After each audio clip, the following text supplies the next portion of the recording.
A automação mudou a história do trabalho ao longo do tempo, começando com a Revolução Industrial, quando as máquinas começaram a ser usadas para realizar tarefas que antes eram efetuadas por artesãos.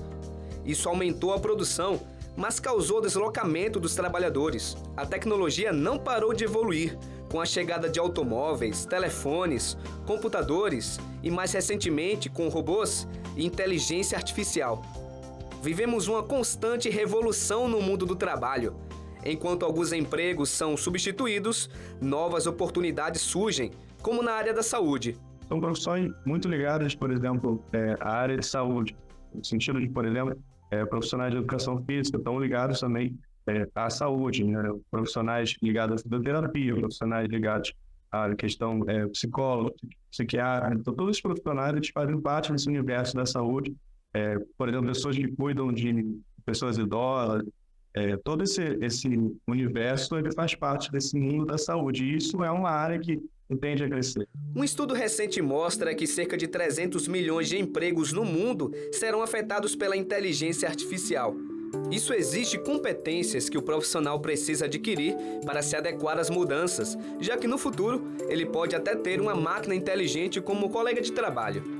Mas existem outros conhecimentos mais soft, são, por exemplo, empatia, comunicação, que são muito difíceis, apesar do nome soft, né, eles são muito difíceis de se aprender, de se desenvolver, na verdade. Elas são muito mais exigidas a partir do momento em que as tecnologias estão capazes de assumir uma grande parte ali das atividades ligadas às habilidades rápidas. Então, se eu quiser programar alguma coisa, se eu quiser fazer algum cálculo, se eu quiser tomar decisões baseadas em regras claras, a máquina é muito boa em fazer isso.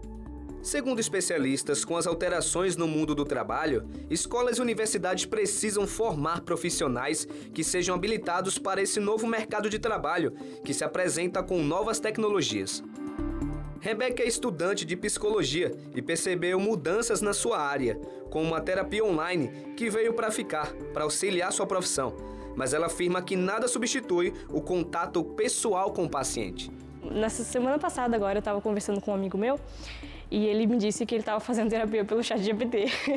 Eu achei interessante isso e eu fiquei, como deve ser, né? A tecnologia ela nunca vai substituir, de fato, o contato humano. É isso que a gente estuda, é isso que a gente aprende e se prepara para fazer. Então, um contato olho a olho, cara a cara, a gente se encontrar pessoalmente, o afeto de um profissional, isso nunca vai ser substituído pela tecnologia. Entre os brasileiros, cerca de 70% dos trabalhadores não se sentem ameaçados em serem substituídos por algum tipo de nova tecnologia, como a inteligência artificial, robôs ou algum tipo de sistema de automação. Em contrapartida, estudos apontam que daqui a 20 anos, metade das profissões que existem hoje no Brasil podem desaparecer.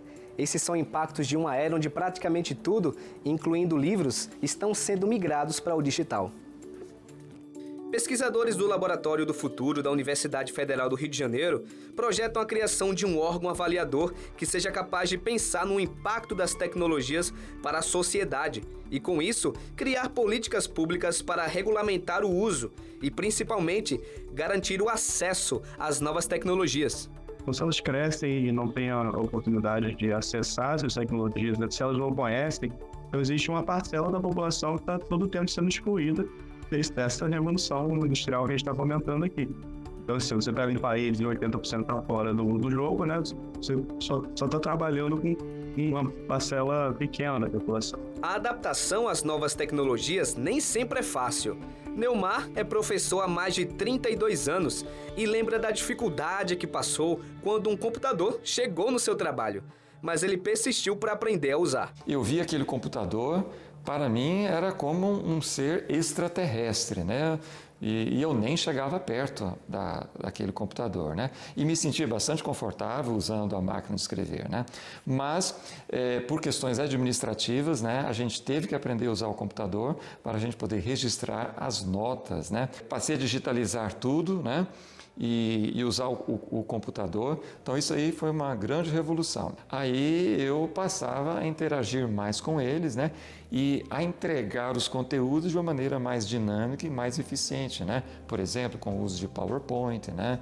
E outros recursos tecnológicos. Neumar conta que sentiu a diferença no seu trabalho depois que aceitou e procurou se adaptar aos recursos tecnológicos que surgiram ao longo da sua carreira como professor. E ele dá um conselho para quem deseja sobreviver e tirar proveito das mudanças tecnológicas que sempre vão surgir no mercado de trabalho. Muitas vezes, ao adotar uma nova tecnologia, a gente fica ansioso, né? Fica com insegurança, mas a gente precisa estar aberto a isso, né? E, como a gente diz, dar cara a tapas. Em time que ganha, a gente não mexe, né? Então, antes de adotar uma nova tecnologia, a gente tem que ter certeza de que é aquilo mesmo, né? E fazer o melhor uso dela.